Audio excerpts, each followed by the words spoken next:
tutazisahau, tutaishi na wapendwa waliotangulia, tutaishi na Yesu milele zote. Kaza na ndugu yangu kusoma neno lake, tutende yale yote yampendezayo, na tukawafundishe wote wasioamini, ili siku akija atuchukue juu. Hakuna giza pale, kilio wala huzuni, tabu za dunia hii tutazisahau, tutaishi na wapendwa waliotangulia, tutaishi na Yesu milele zote. Kaza na ndugu yangu kusoma neno lake, tutende yale yote yampendezayo, na tukawafundishe wote wasioamini, ili siku akija atuchukue juu, atuchukue juu.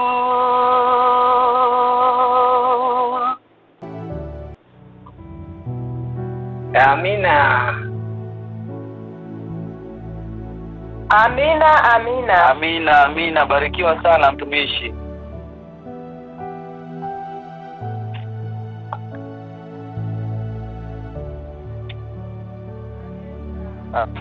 Tunashukuru kwa ajili ya mwimbaji wetu.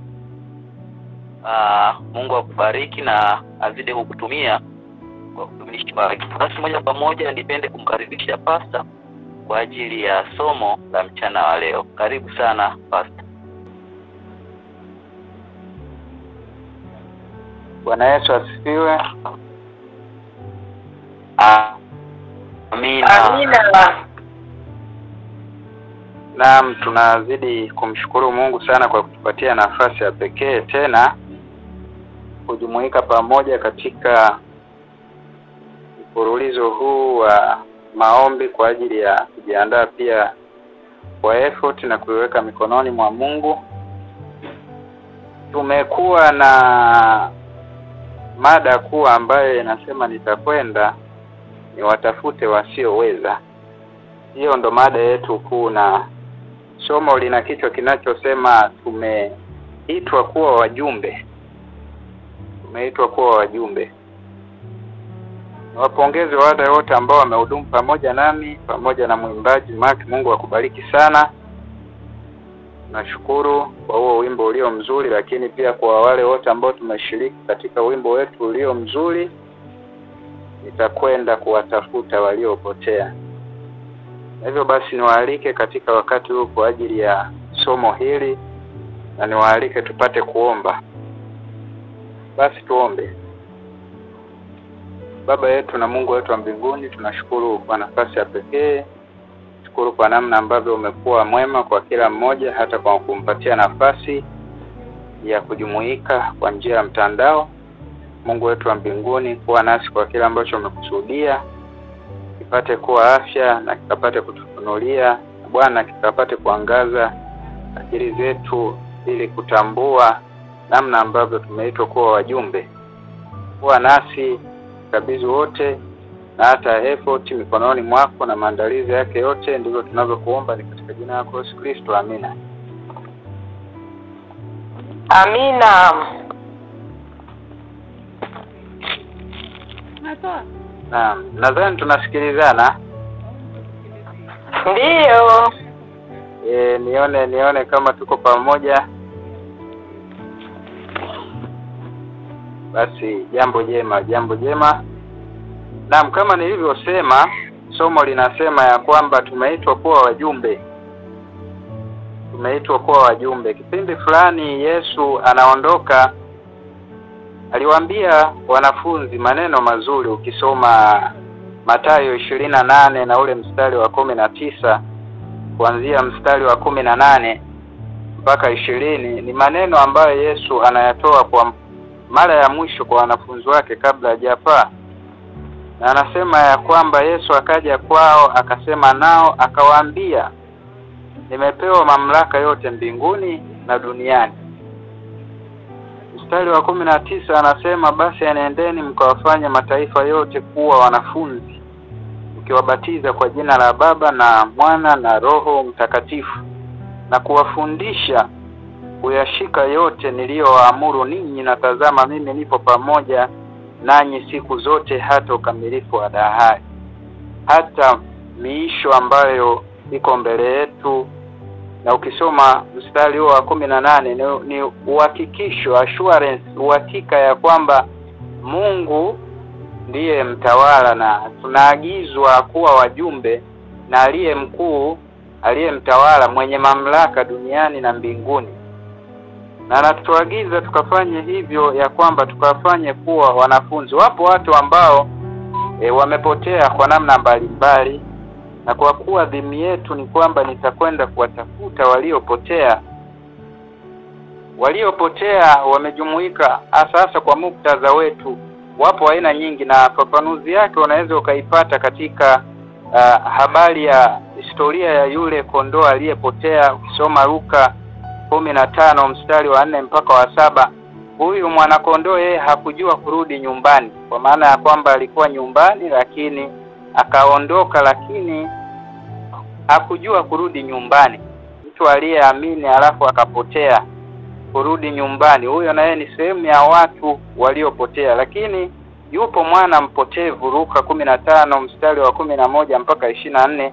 Huyo alihitaji baba amkubali tena, yaani naye aliona bora kufuata njia yake, na hivyo alivyoenda huko akakutana na mambo mbalimbali, na hivyo akaona ni bora arudi nyumbani. Lakini kuna yule kipofu wa Yeriko, hakuweza kujiona, lakini Yesu alimuona pia. Wapo wengi ambao wamepotea. Kuna yule ambaye pia alipoteza shilingi yake, na yule mtu akaamua itafute, na alivyoipata alifanya hata sherehe kabisa kwa hiyo shilingi aliyoipata, na ilikuwa ni furaha kabisa. Kwa hiyo unaweza ukaona wapo wengi waliopotea kwa muktadha tofauti na kwa namna mbalimbali, na tunalo jukumu kama tuliofanywa kuwa wajumbe kuwatafuta hao watu. Tusome kitabu cha Warumi 10 mstari wa 4 na wa 5.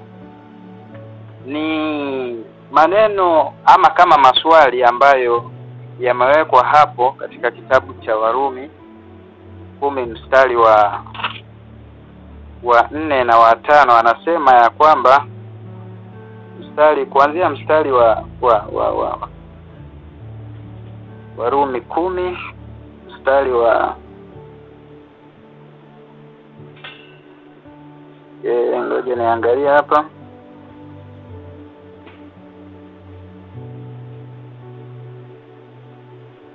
Yes, naomba niliangalie vizuri kwa makini. Ni Warumi 10. Naam. Warumi 10 mstari wa 14. Mstari wa 14 na mstari wa 15. Yako maneno ambayo yanaandikwa hapo katika Warumi 10. Anasema ya kwamba mstari wa 14, basi wamuiteje yeye wasiyemwamini? Tena wamwaminije yeye wasiyemsikia? tena wamsikieje pasipo mhubiri? Ni swali ambalo Paulo anajaribu kuuliza ya kwamba basi wamuiteje yeye wasiyemwamini? Yaani ya kwamba tunao ujumbe ambao tumepewa, tunayo habari njema ambayo tumepewa, kama ambavyo imeandikwa katika kitabu cha Warumi 1:16 ya kwamba kwa maana sionei haya Injili, kwa sababu ni uweza wa Mungu uletao wokovu kwa kila aminie, kwa Myahudi kwanza na kwa Myunani pia. Ni swali linaulizwa, wamuitaje yeye wasiyemwamini? Tena wamwaminije yeye wasiyemsikia? Kumaanisha ya kwamba tunao wajibu wa kufikisha wa kufanya wao wasikie kila ambacho tumekiamini. Na anasema tena wamsikieje pasipo mhubiri?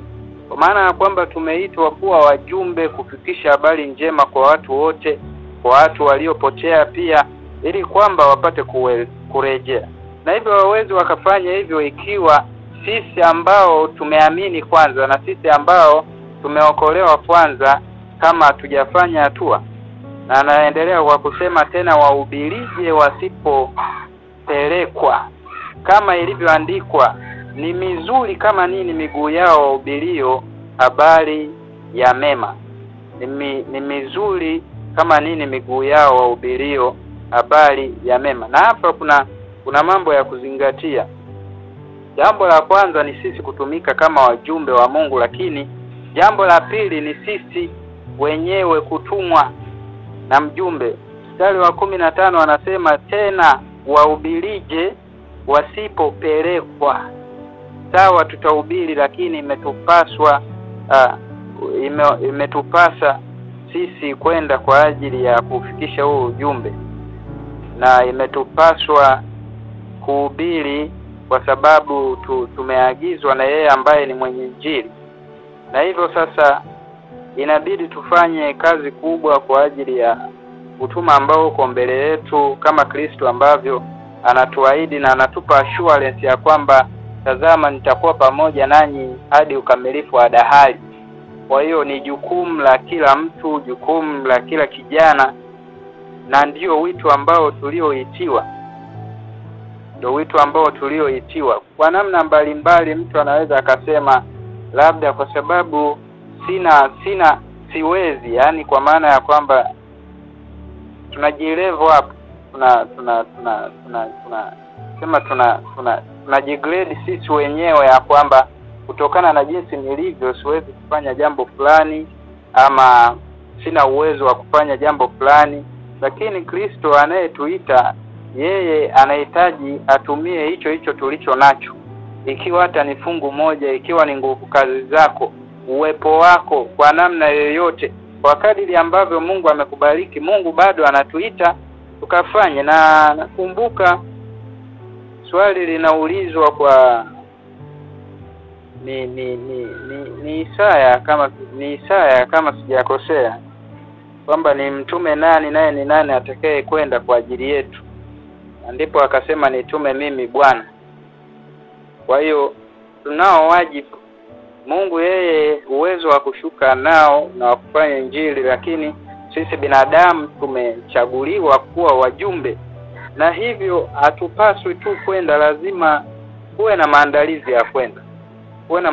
ya kwenda. Kwa maana ya kwamba endapo tutamuomba Mungu kwa namna yoyote, hii kazi kwa namna nyingine, watu wamefikia hatua ya kukata tamaa kwa sababu wanahisi kama hakuna matokeo kwa yawezekana human effort. Lakini niwaambie ya kwamba ikiwa Mungu ndio ametutuma, bila shaka yeye ndio mwenye kazi na yeye ndio atakayeokoa roho. Kwa hiyo kwa namna hii haitowezekana pasipo kwa kuomba, kwa kukesha na kuomba.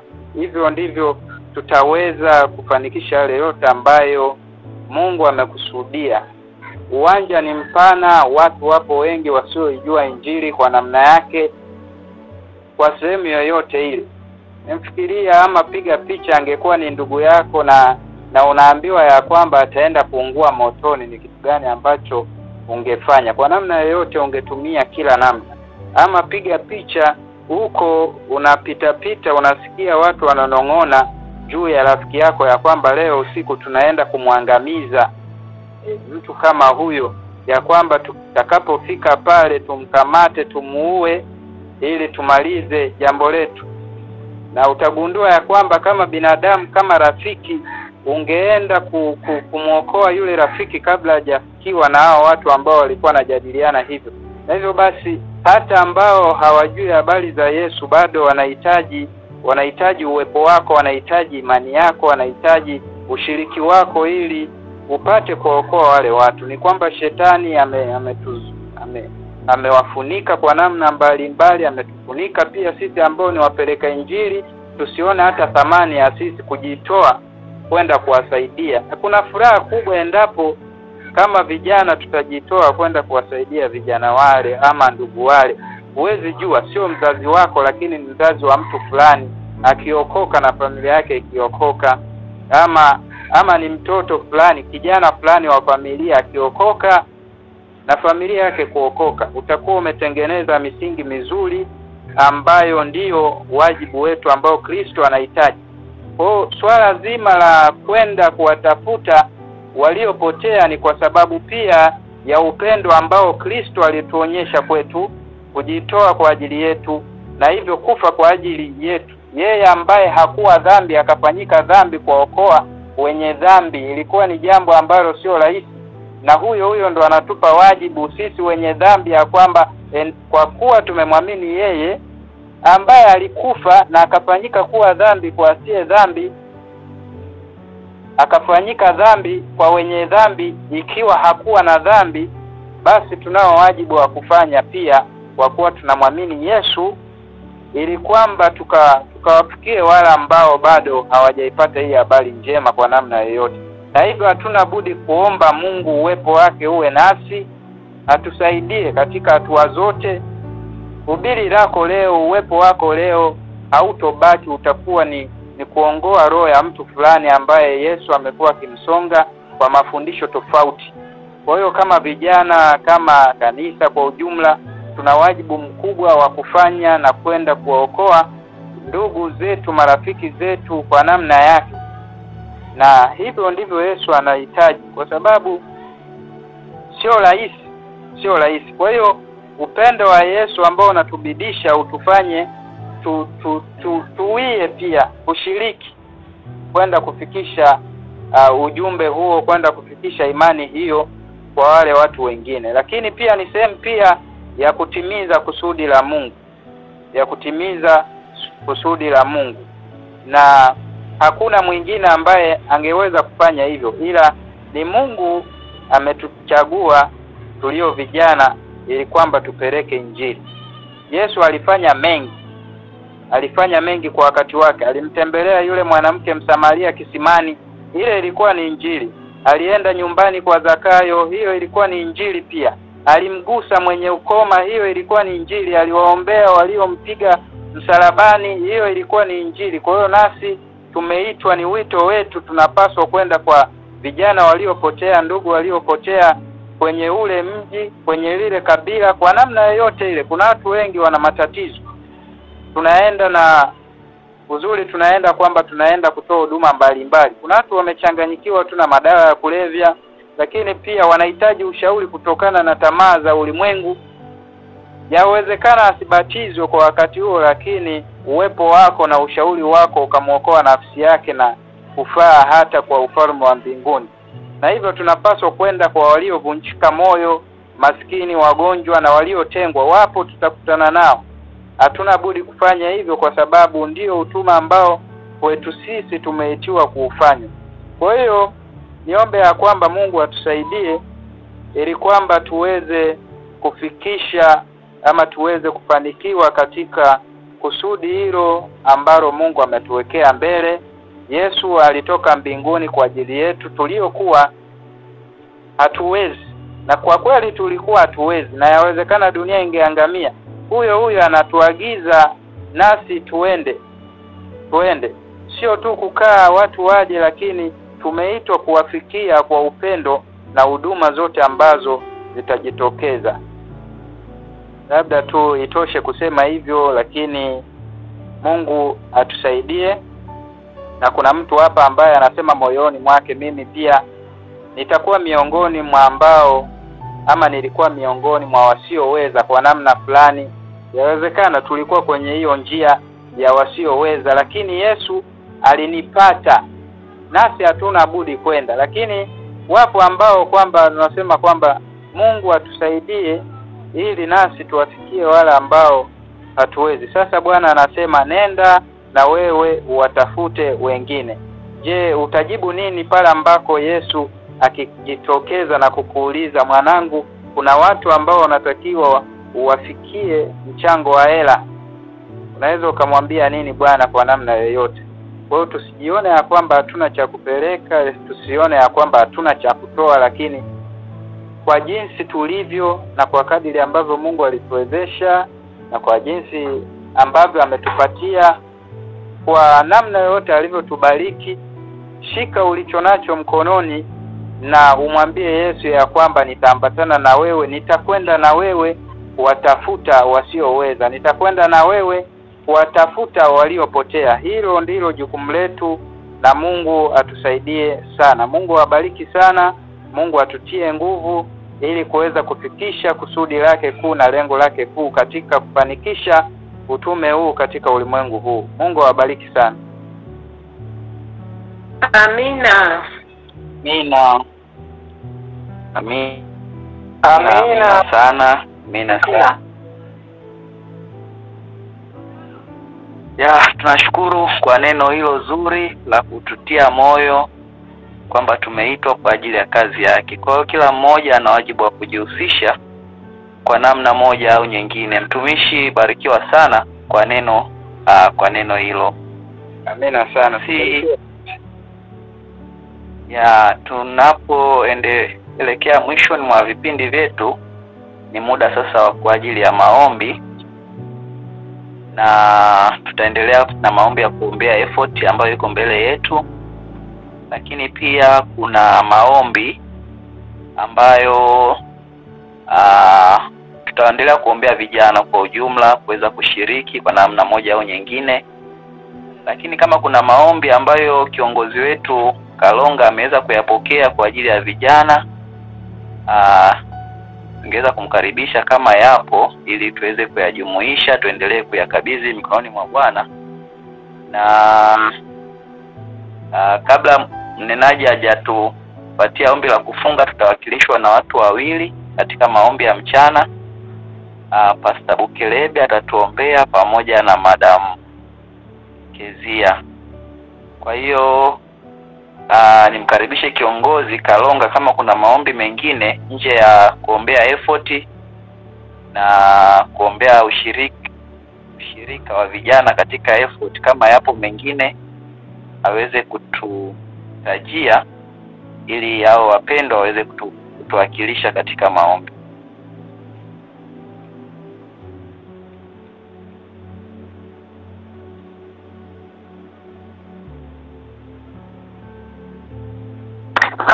Sijui naona kama labda simu yake ina shida, ila kuna ombi moja. Kuna mtu ameomba kwamba tuombe kwa ajili ya ajira, vijana waweze kupata ajira, na kuna vijana wengine ambao wanaenda kufanya interview ya kazi. Kwa hivyo Mungu aweze kuingilia kati, awape maneno ya kusema, na Mungu awatangulie, awape kibali mbele ya wale watakaofanya interview. Hiyo ndio request ambayo tumepata. Asante sana mwenyekiti. Nashukuru mama kwa nyongeza hiyo. Basi tamkaribisha dada Kezia, ataanza kuomba, na Pastor Bukelebe, na mwisho pia mtu wa somo atatuhitimishia. Basi karibuni katika maombi. Amina. Tuombe. Haleluya. Mtakatifu, Baba mwema aketie mahali pa juu mbinguni, tunakushukuru kwa ajili ya siku ya leo. Tunasema asante maana umekuwa pamoja nasi. Asante maana umetupatia neno la uzima. Baba, tunajikabidhi mikononi mwako tukiombea effort ya mchangaela ambayo iko mbele yetu. Tunakusihi Yesu ukabariki vijana na kanisa kwa ujumla, michango ikapate kutimia na effort ikapate kufanyika, watu wengi wakapate kukuona wewe kupitia effort hii.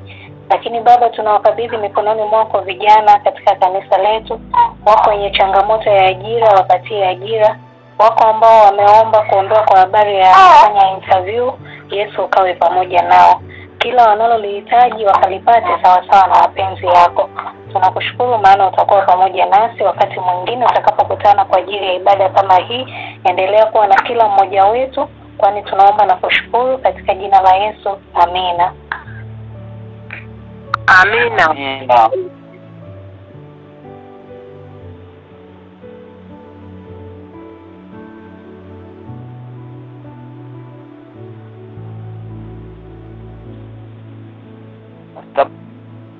Bukelebe, karibu kwa maombi.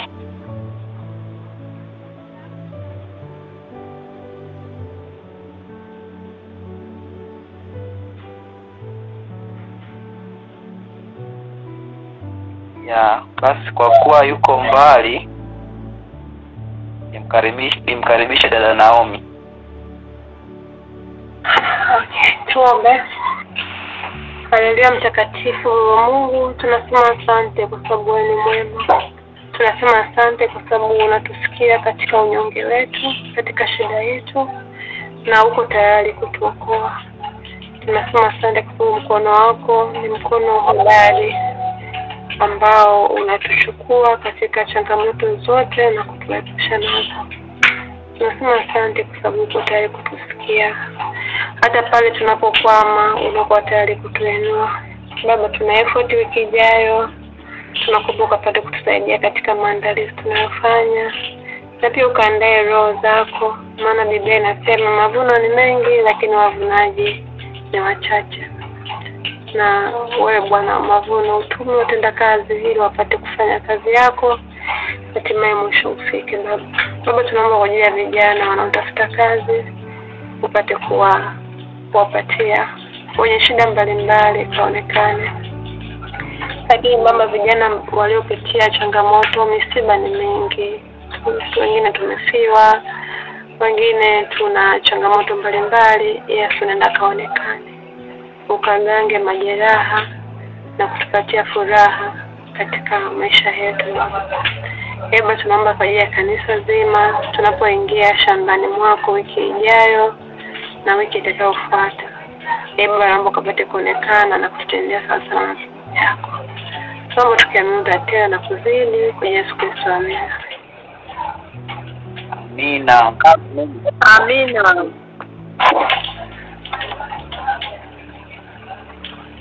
Tuombe. Baba yetu na Mungu wetu wa mbinguni, tunakushukuru kwa masaa haya. Tunashukuru pia kwa mchana wa leo ulio mzuri. Bwana, umekuwa pamoja nasi mpaka mwisho wa kipindi hiki, tukiomba ya kwamba kwa yale yote ambayo umeruhusu Bwana kuyasikia yakawa ya afya. Lakini Mungu wetu wa mbinguni, tusaidie kufika katika makusudio ambayo Mungu wetu wa mbinguni unatarajia. Nikiombea kila mmoja wetu kwa namna yake, nayo maombi binafsi. Mungu wetu wa mbinguni, tunaomba ukatosheleze kwa kila mmoja kwa namna ambavyo na kwa kila ombi ambalo anakuomba mchana huu wa leo.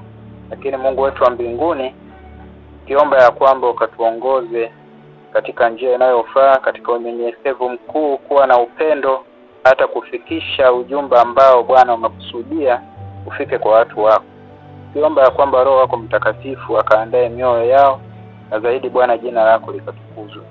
Tunashukuru Bwana kwa namna ambavyo umekuwa mwema wetu sisi, kwa kila kijana na wale wote ambao Bwana wako katika kuomba kazi, wanaoenda katika interview. Mungu wetu wa mbinguni, tunaomba ya kwamba ikiwa kazi hizo zitawasaidia kufika katika makusudio ambayo umetarajia yaliyo mema, Bwana tunaomba ukawasaidie na wakapate nafasi. Lakini ikiwa nafasi hizo Mungu wa mbinguni zitaenda kinyume na mapenzi yako na kuangamiza nafsi zao, tunaomba pia Bwana ukaingilie kati. Zaidi ya yote ukawasaidie kusimamia imani mahali popote watakaposimama. Endelea kuwa nasi, endelea kuwa na kila mmoja wetu. Ndivyo tunazo kushukuru, ni katika jina la Yesu Kristo. Amina. Amina. Amina. Amina. Basi awali ya yote nipende kuwashukuru wote tuweza kuhudhuria katika programu zetu za mchana huu, na nipende kuwakaribisha tena kwa maombi ya saa 9. Tuendelee kuhudhuria ili tuendelee kumuita Bwana kwa pamoja kwa ajili ya effort iliyokuwepo mbele yetu, lakini pia kurudisha sifa na shukrani kwake. Tumefikia mwisho, lakini nipende kukaribisha mawadia kama kutakuwa na tangazo lolote nimkaribishe. Asante sana mwenyekiti, barikiwa sana kwa jinsi Mungu alivyokutumia. Asante sana Pastor Mwahozi kwa ujumbe, na asante sana kwa nyimbo ambayo tumepata ya kugusa moyo. Mungu awabariki wote mliojoin. Nataka nimkaribishe dada Naomi, Madam Naomi Kihila aweze kutoa tangazo.